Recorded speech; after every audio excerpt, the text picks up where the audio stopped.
सभी को जय हिंद दोस्तों, आप सभी का हार्दिक स्वागत है जय हिंद रिएक्शंस पे। आशा करता हूँ कि आप सभी लोग बहुत अच्छे होंगे। तो आज हम आपके लिए इम्पोर्टेंट और एक ऐसी इंटरेस्टिंग डिबेट लेकर आए जिसमें आप देखेंगे भारत के पूर्व मेजर जनरल जीडी बख्शी साहब, जो कि पाकिस्तानी पत्रकार आरजू काजमी के सामने पूरे पाकिस्तान को एक्सपोज करके रख देंगे और पाकिस्तानियों को उनकी औकात दिखा देंगे। तो ये वीडियो काफी जबरदस्त होगी, आपको बहुत कुछ जानने को मिलेगा। और ये वीडियो का सेकंड पार्ट है। फर्स्ट पार्ट ऑलरेडी हम आपके चैनल पर डाल चुके हैं, जिसे आप लोगों ने बहुत ज्यादा प्यार दिया था थ्रू मैसेजेस और कमेंट्स। तो इसे भी अंत तक देखें और चैनल पर नए हैं तो चैनल को सब्सक्राइब कर दें, ताकि हम आपके लिए लेटेस्ट इंपॉर्टेंट और दमदार डिबेट्स लाते रहें। तो चलिए पहले ये वीडियो देखते हैं और अंत में इसके बारे में बात करेंगे।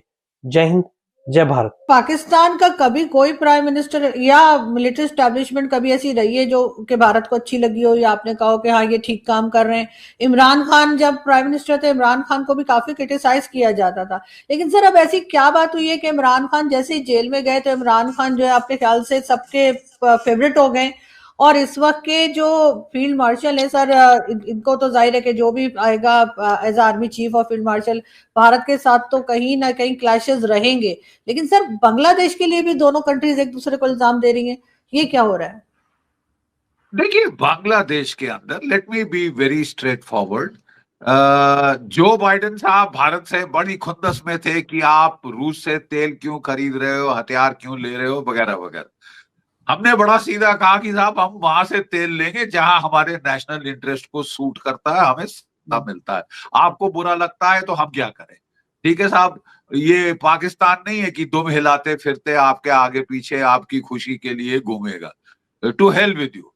क्योंकि भारत में अब इतना जियोपॉलिटिकल हेफ्ट है कि वो ये कह सकता है।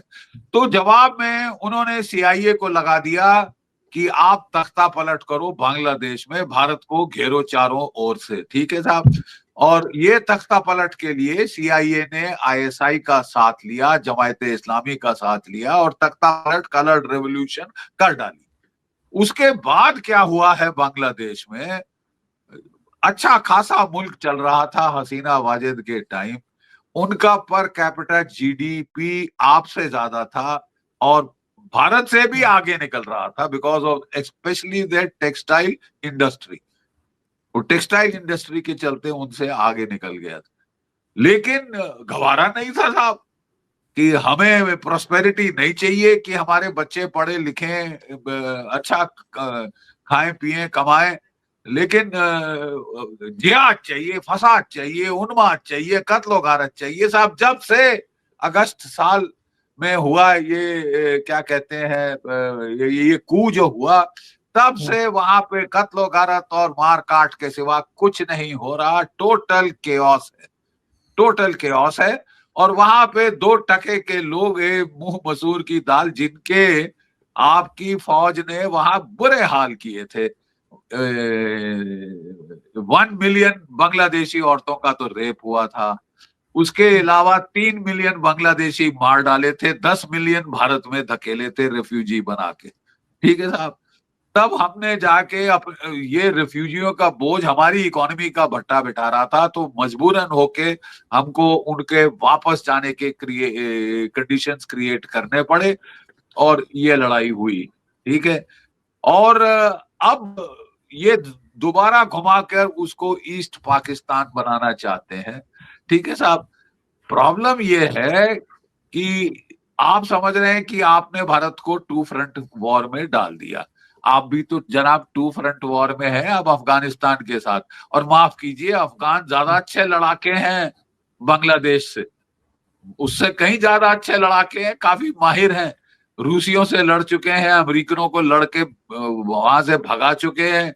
और अगर आप समझ रहे हैं कि आपकी उनके पास एयरफोर्स नहीं, आपके पास है, और आप उनका खाना पीना बंद कर दोगे तो चाबहार के थ्रू भी खाना पहुंचा देंगे आप लोग, ऐसी बात नहीं है। आपने मुसीबत मोल ली है, क्योंकि ये बांग्लादेश में ऊल जलूल बातें कर रहे हैं, केवल बातें कर सकते हैं, लड़ने की इनकी ताकत नहीं। हाँ, आईएसआई के साथ मिलके ये सोच रहे हैं कि ये नॉर्थ ईस्ट में फिर गदर करेंगे तो वो भुगतेंगे। सिंपल। लेकिन सर तो बुरी तरह से भुगते। सर लेकिन सर मैंने आपसे एक चीज और भी सर पूछना चाह रही थी कि इमरान खान सर अचानक फेवरेट कैसे हो गए भारत के? इसलिए कि वो तो जब प्राइम मिनिस्टर थे तो उनकी बुराई की जाती थी कि उनको कुछ चलाना नहीं आ रहा, काम करना नहीं आ रहा। नहीं नहीं, बेशक हमारे काफी स्ट्रांग डिफरेंसेस थे जब इमरान खान साहब वाज इन पावर, लेकिन एक चीज हमको भी साफ दिखाई दे रही है, that he is popular with the people of Pakistan. Please, आप ये डिनाई नहीं कर सकती।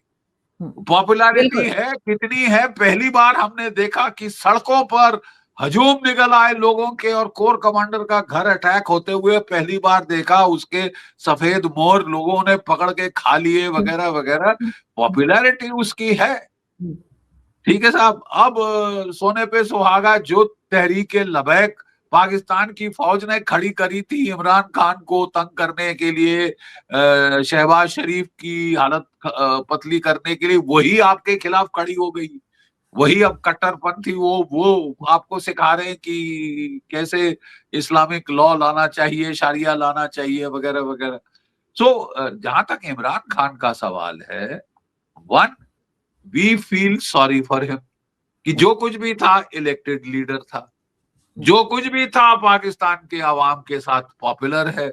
अब आप उसको जेल में डालें जैसे कि जुल्फिकार अली भुट्टो को डाला गया था, फिर उसको टॉर्चर करें, फिर उसको टॉर्चर करें। उसकी बहनें बेचारी उसको मिलने गई, 71 साल की है जो मेरे ख्याल एल्डेस्ट है उनकी, उनके बालों से घसीटा गया, लात घूंसे मारे गए, मेल गार्ड ने पिटाई करी उनकी, किस लिए कि अपने भाई से मिलना चाहती हैं। अब ये तो साहब, ये हैवानियत एक हद से ज्यादा है। एंड फ्रैंकली मैं आपको बताऊं कि अब भारतवर्ष में भी इस आदमी के लिए, जिसको बोलते हैं ना सहानुभूति, हम लोग कहते हैं जी जी। कि साहब दया आ रही लोगों को कि ऐसा हाल किया। जो कुछ भी था, पॉपुलर लीडर था, क्रिकेटिंग आइकॉन था, अच्छे खासे रजे पले खानदान का था, चोरी डकैती नहीं कर रहा था, अपनी तरफ से अच्छे से चलाने की कोशिश कर रहा था। And what we like best about him was कि कम से कम खुद गर्ज मुल्क तो बनाने की कोशिश कर रहा था। उसने कहा था कि मैं अमेरिका को बेस नहीं दूंगा। वो बेचारे को क्या पता था कि उसकी फौज ऑलरेडी नूर खान का बेस, मुरीद का बेस, क्या कहते हैं जकोबाबाद वगैरह सब दे चुकी है पाकिस्तान अमेरिका को। तो कम से कम ही was trying to be a free country, proud country, जैसे बिहेव तो कर रहा था। Yes, we had problem with it, there is no denying that, but at the end of the day we will always have to deal with what the people of Pakistan want. Simple, very simple. तो sir कभी Pakistan democratic country बन पाएगा आपको लगता है? जो ये एक तरह से मिलिट्री रूल कभी सामने आकर और कभी पीछे रहकर चल रहा होता है, कभी ये जो सिविलियन गवर्नमेंट है कभी इतनी पावरफुल हो पाएगी कि इन लोगों को कहे कि जी आप अपने काम से काम रखो और आपका काम सिर्फ सिक्योरिटी देखना है? देखिए, to be very straightforward and very honest, मैं नहीं समझता ऐसा मुबारक मौका हम देख पाएंगे। I feel sorry for the people of Pakistan. लेकिन मैं वही बता रहा हूं आपको कि जब आपकी फौज समझ रही थी 1971 में कि इससे ज्यादा ताकत हमारे पास नहीं हो सकती, अयूब खान निकला तो या खान आ गया और टोटल कंट्रोल उसने ले लिया कि साहब हमारी गलती ये थी कि हमने सिविलियन ब्यूरोक्रेट्स को फंक्शन करने दिया अयूब खान के टाइम में, तो अब सारा चार्ज हम लेंगे। सारा चार्ज उन्होंने लिया और अपने देश को सवा सत्यानाश की ओर ले गए। मुझे ये चीज इतिहास पाकिस्तान में रिपीट होता दिख रहा है। आसिफ मुनीर साहब टोटल कंट्रोल लेना चाहते हैं, वो अपने फाइनेंस मिनिस्टर भी वही बनना चाहते हैं बिहाइंड द शैडोज, और वो ट्रेडर इन चीफ भी बनना चाहते हैं। आर्मी चीफ तो है ही, अब वो चीफ ऑफ डिफेंस फोर्सेस भी बन गए हैं। फॉरेन पॉलिसी वो कंट्रोल करना चाहते हैं, इकोनॉमिक्स वो कंट्रोल करना चाहते हैं। क्या क्या कंट्रोल करोगे? ओवरलोड करोगे और अपने देश को फिर गलतियां करोगे। जब थकता है आदमी तो गलतियां करता है, ठीक है ना। इसलिए हम कहते हैं कि जो हमारी फौज है वो केवल लड़ने का काम करती है, पॉलिटिक्स कोई और करता है, इकोनॉमिक कोई और देखता है, और वो अपने डोमेन एक्सपर्ट्स हैं।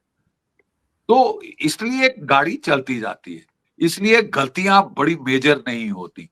जहां सिंगल पॉइंट कंट्रोल आप लाओगे, गलतियां हो रही हैं, और गलतियां इस दर्जे की हो रही हैं जो कि which can threaten the existence of Pakistan. Iran आपसे खुंदस में है, अफगानिस्तान आपसे खुंदस में है। भारत को अब आप कह रहे हैं कि साहब हम तो टेररिज्म से बाज आने का कोई नाम ही नहीं लेंगे।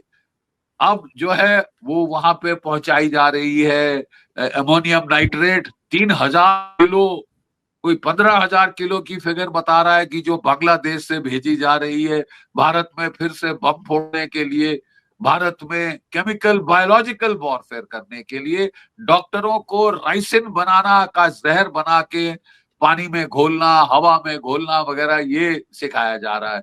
तो साहब अगर ऐसी हरकतें आपकी चलती रहेंगी, आप समझते हैं कि भारत हाथ पे हाथ धरे बैठा रहेगा? I don't think so, I don't think so. नहीं तो जी। हमें तो साहब एक बड़ा युद्ध आता दिखाई दे रहा है, एक बड़ी जंग आती दिखाई दे रही है जो कि निर्णायक हो सकती है। और 71 के बाद कम से कम 10 साल के करीब तो सिविलियन सरकार चली थी।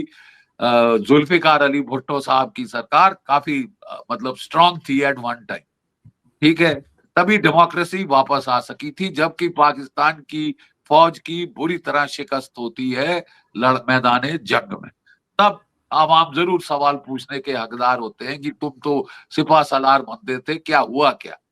71 में हुआ क्या? 2 टुकड़े हो गए। अब बोले जाओ कि हम जीत गए। अभी भी ये कह रहे हैं मुनीर साहब, आसिम मुनीर साहब, मुल्ला मुनीर साहब कि साहब हम जीत गए, हम की अल्लाह ताला ने हमारी मदद करी। तो साहब 71 में मदद नहीं करी थी, क्योंकि आपने जुल्म किया था, अपने आवाम पे जुल्म किया था। आपने एक इलेक्शन चोरी की थी, जो पॉपुलर मैंडेट था उसको चोरी किया था।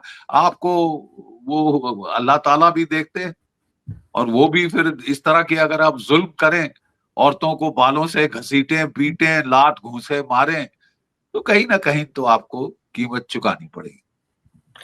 नहीं सर, बिल्कुल आप सही कह रहे हैं और आई विश के कोई जंग ना हो हिंदुस्तान पाकिस्तान के बीच में, और आप जैसे लोगों को सुना जाए यहाँ पर भी, और कुछ थोड़ी सी अकल ली जाए ताकि इस किस्म के क्लासेस दोबारा ना हो। बहुत शुक्रिया सर कि आपने आज ज्वाइन किया। Thank you so much sir. Thank thank you sir. दोस्तों आशा करता हूँ कि वीडियो को आपने अंत तक देखा होगा और हमेशा की तरह आरजू काज़मी जीडी बख्शी साहब का ये पूरा डिस्कशन आपको काफी पसंद आया होगा। अगर आपको वीडियो अच्छी लगी है तो इसे लाइक और शेयर जरूर करें और अपने विचार हमें कमेंट सेक्शन में लिखकर जरूर बताएं और वीडियो को हाइप भी जरूर दे दें। और ये वीडियो का सेकंड पार्ट था, फर्स्ट पार्ट अगर आपने मिस कर दिया आप जाके वो भी जरूर देखें, आपको बहुत कुछ जानने को मिलेगा। तो चलिए फिर मिलेंगे ऐसी किसी इंटरेस्टिंग, नॉलेजेबल और दमदार डिबेट में। तब तक अपना ध्यान रखिए। जय हिंद, जय भारत।